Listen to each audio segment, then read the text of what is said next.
ने भी कह दिया वासनाओं से वैराग्य पाना है तो क्या करो, बोले खूब डूब जाओ, फिर ऐसे निकलोगे कि लौट के नहीं जाओगे। और कहा बहुत अच्छा है।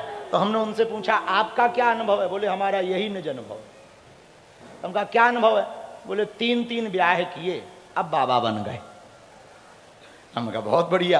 तो अक्सर वो आते रहते थे हमारे यहाँ, तो हमने कहा ये 3 विवाह कैसे हो गए, बोले पूछो ना, वो बाद में कहानी बताएंगे। एक रात की उन्होंने कहानी बताई वैराग्य की। उनको, उनका नाम गौतम बाबा है। हमने कई बार ये बात सुनाई, उन्होंने हमको वो बात सुनाई। बोले हमको नर्तकी का नृत्य देखने का बड़ा शौक था। हमारे बुंदेलखंड में एक नाच चलता है, डांस राई। तो बोले नर्तकी नाचने आती थी तो हम रुपया उड़ाया करते थे। और बोले एक रात वैराग्य हो गया। कैसे, बोले नाचने वाली गांव में आई तो लगभग 2 बजे रात को वो गाने लगी बुंदेली भाषा में, सबरी मत बिगाड़ आधी बिगड़ गई धोखे से, पूरा जीवन बर्बाद मत कर, आधा जीवन धोखे से बिगड़ गया सो बिगड़ गया। और बोले शास्त्री जी हमको यही बात ऐसी दिल में चुभ गई, उसी रात सब छोड़ छाड़ करके वैराग्य धारण कर लिया। वॉरेन बफे का सूत्र है, पैसा सब कुछ नहीं होता, ऐसा कहने के लिए भी पहले बहुत पैसा होना चाहिए। जब बहुत पैसा होगा तब यही कहोगे पैसा सब कुछ नहीं होता, पर ऐसा कहने के लिए भी तो पैसा हो, तब तो पैसा सब कुछ नहीं होता। अब किसी गांव से वाले से कह दो पैसा सब कुछ नहीं होता, वो कहेगा महाराज हमें दे दो, 1 ही लाख दे दो, बाहर में गया। आओ आओ, सब कुछ नहीं होता, तुम्हारे लिए नहीं होता होगा, हमारे लिए तो होता है। तो उसका सूत्र बड़ा अच्छा है, ये बड़ी अच्छी बात है। तो कई बार बिना देखे हुए जब तक जाए ना दूर के ढोल सुहावने लगते हो, आदमी का मन बड़ा खतरनाक। कहते हैं बीच में मिस कॉल काहे मार रहा हो, ए ठटरी के बारी। अच्छा, आदमी का मन बड़ा खतरनाक होता है। कमरे के बाहर तुम बोर्ड टांग दो, अंदर झांकना मना है, वहीं झांकेगा भले ही 500 रुपया लग जाए। अंदर भले ही कुर्सी डाल दो पर वो वहीं झांकेगा। जैसे हम देखते हैं अपने लिए हमने एक उपाय कर रखा कि भाई छूना नहीं, दूर से प्रणाम करना। सो आदमी गिर चाहे पड़ेगा, उसे लगता है यही में चमत्कार। एक महात्मा जी की बहुत बड़ी दुर्दशा हो गई। महात्मा जी की कहा हमारे सगे चाचा को, हमारे एक चाचा जी हैं सगे, उनका नाम है श्री राम अवतार गर्ग, भागवत करते हैं वो, भागवत बिना संगीत के। तो गांव के बगल में बापूजी वो भागवत करने गए, रात को धोखे से पता नहीं किस मूड में थे, उन्होंने कह दिया किसी कथा व्यास की चोटी का एक बाल मथानी में बांध दो तो मक्खन खूब निकलता है। आओ आओ, अब सुबह से पूरे गांव की माताएं लोटा लेके खड़ी लाइन में। उन्हें लगा रात को भागवत ज्यादा जम गई तो सुबह से ज्यादा ही श्रोता आ गए।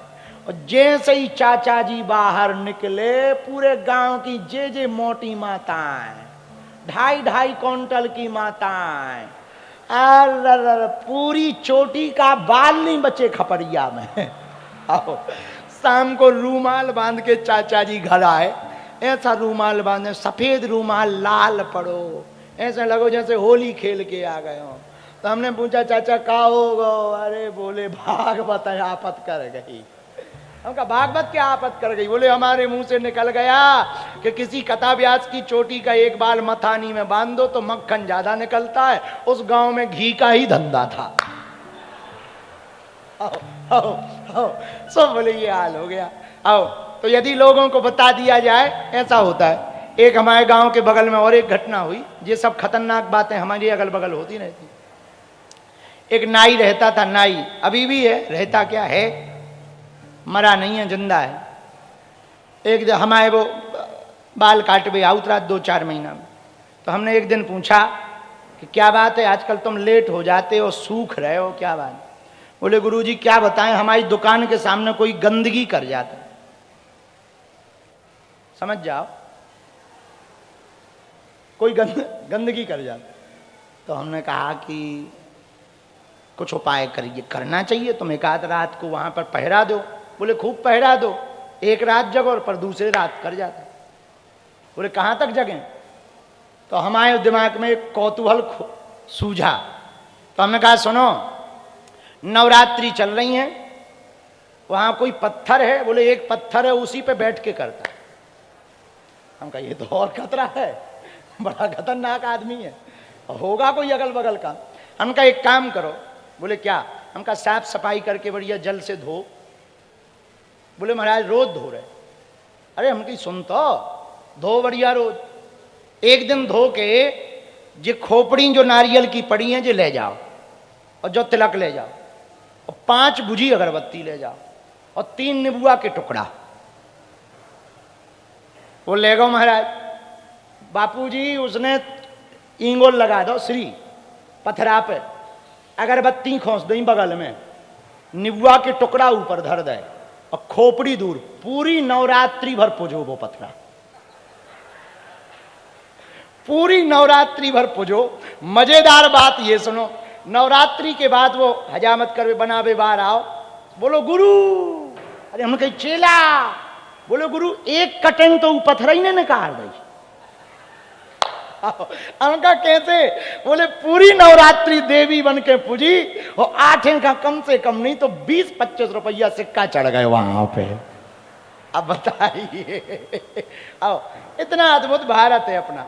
भारत में श्रद्धा की कमी थोड़ी है। चाहे जहां पीपल की पेड़ की नुख निकल आए, आदमी सिंदूर पोत दे, लो पीपर वारे हनुमान, तुरंत हनुमान जी प्रकट। इतनी अद्भुत श्रद्धा है, ये मजाक की बात नहीं है। हम लोग इतने श्रद्धावान हैं भैया, हम लोगों की इतनी श्रद्धा मजबूत है कि हम कहीं पर भी परमात्मा को देख लेते हैं। हर जगह परमात्मा को देख लेते। ये अच्छी बात है, बुरी बात नहीं है, अच्छी बात है। कण कण में तो परमात्मा को देखना ही चाहिए, अच्छी बात है। लेकिन भैया अब कण कण में तो परमात्मा को देखना चाहिए, लेकिन अजमेर में नहीं देखना चाहिए।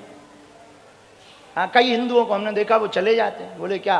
बोले सब जगह परमात्मा है तो वहां भी है। हाँ वहां है पर अपना नहीं, वहां औरों का है, उनको पूजने दो। अपने बाप को बाप कहो, दूसरे के बाप को बाप क्यों बना रहे हो? तो ये बातें कहे कि हम हिंदू मुसलमान पे नहीं आना चाह रहे, तो मैं सोचोगे गुरु जी भागवत सुना रहे कि आपत सुना रहे हैं। एक बात हम और निवेदन करें, बहुत विनम्रता पूर्वक सुनो।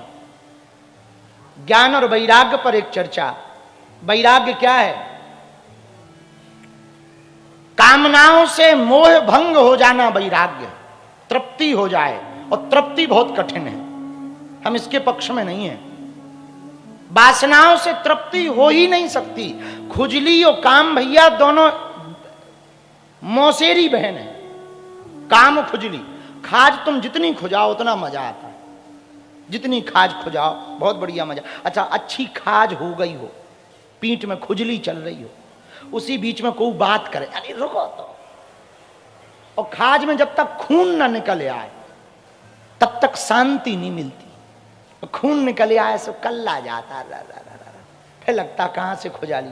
और खाज जितनी खुजाओ उतनी बढ़ती है। ऐसे ही काम है, तुम जितना काम वासनाओं की वस्तुओं को रखोगे, साधनों को जोड़ोगे, उतना ही बढ़ता जाएगा। हमसे ही लो, अब हम अपनी बता रहे, दूसरों की छोड़ो। हम पहले एक कमरा में रहते थे धाम पे, 12x16 का था, बढ़िया आनंद था। बाहर दरबार लगता था, कमरे में हम पड़े रहते थे, सुबह 3 बजे उठते थे, आनंद के साथ बढ़िया झाड़ू लगाते थे, कम भीड़ आती थी, बढ़िया दिन में सुबह भोजन बनता था, 4-6 चेला बढ़िया आनंद से दरबार लगाते थे। फिर भीड़ बढ़ गई तो लोगों ने कहा हॉल बनाओ। हॉल इतना बड़ा बनाया कि 8-10 साल टेंशन ही नहीं, 6 महीना में ही वो छोटा पड़ने लगा। सो फिर बड़ा हॉल लिया, 80x180 का हॉल बनाया, जहां दरबार हॉल कहते हैं, पर्चा जहां चढ़ते हैं, वो बनाया। वो भी 3 महीना में भरने लगा। फिर लोग धूप में खड़े होने लगे, लोगों ने कहा ये भी कम पड़ने लगा, मैदान में लगाओ। सो 3 एकड़ के खेत में दरबार लगाया, वो भी कम पड़ने लगा। सो 100x500 का ये लगाने लगे। अब हमें भरोसा है इसी कन्या विवाह के बाद ये भी कम पड़ने लगेगा। लेकिन देखो कामनाएं बढ़ती जा रही। अब ये हॉल बन गया, अब बगल के टेंट को प्लान दिमाग में आएगा कि और कुछ नहीं तो बगल में टीन सेट डाल देंगे तो उत्सव बड़े बड़े यहीं पर आराम से बैठ के हो जाएंगे। इसको कहते हैं कामनाएं। जो पीछे बैठे वे सोच रहे काश आगे आ गए होते तो वहां बैठते, जो आगे बैठे वे और आगे बैठना चाहते, जो और आगे बैठे वो बिल्कुल ही आगे बैठना चाहते। जो बिल्कुल आगे बैठे वे सोच रहे काश हम मंच पे होते, जो मंच पे हैं वे सोच रहे काश हम इनकी तरह बगल में होते, जो इधर हैं वो इधर की तैयारी में हैं, और जो इधर की तैयारी में होता है वो फिर इधर की तैयारी पे आ जाता है। इसी को कामना कहा गया। माया मरी न मन मरा, मरमर जाए शरीर, आशा तृष्णा ना मरी, कह गए दास कबीर। माया और मन ये मरता नहीं, निरंतर बढ़ता रहता। अब उपाय पूछो कि इस मन का उपाय क्या है, पूछो, अरे पूछो हमसे। एक गांव में एक राजा ने घोषणा की कि जो हमारी बकरी को भरपेट भोजन कराएगा उसे हमें इनाम देंगे। तो गांव भर के गडरिया, पूरे राज के क्षेत्र के गडरिया, पाल, चरवाहे बकरी चराने ले गए एक एक दिन।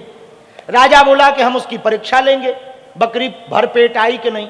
शाम को जैसे ही बकरी आवे तो हरी पत्ती की टहनी राजा कर देवे। बकरी की आदत कितनों खावे, एक पत्ती में मुंह लगाई देवे। राजा बोले ले भूखी है।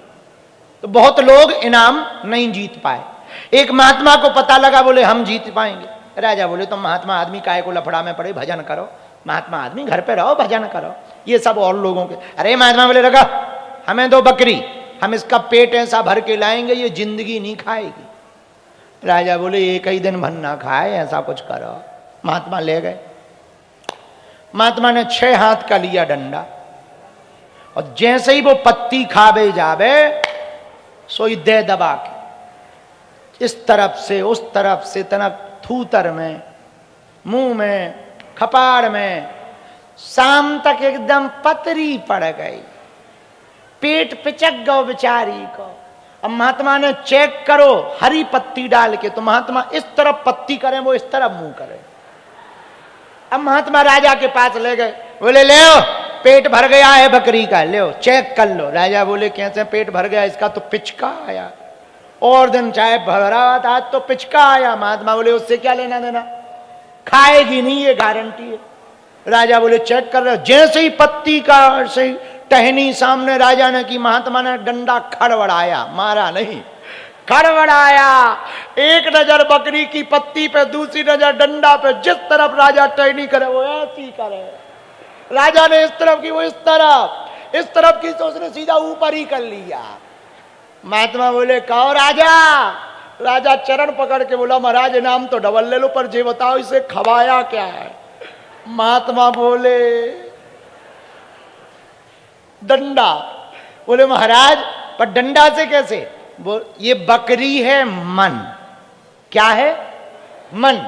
डंडा है ज्ञान, ज्ञान का डंडा, विवेक का डंडा जब मन रूपी बकरी पर पड़ेगा तो संसार की कामनाएं फीकी लगेगी।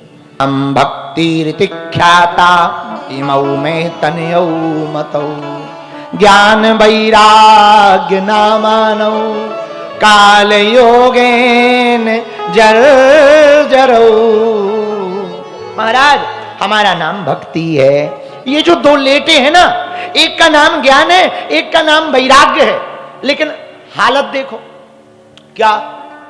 भक्ति माता बोली हम मां हैं, ये बेटे हैं। हम जवान हैं, ये दोनों बूढ़े हैं। अब बताओ, बेटा बूढ़े हैं, मां जवान है। कारण क्या है, कलयुग का प्रभाव। नारद जी बोले अच्छा, बोले हाँ।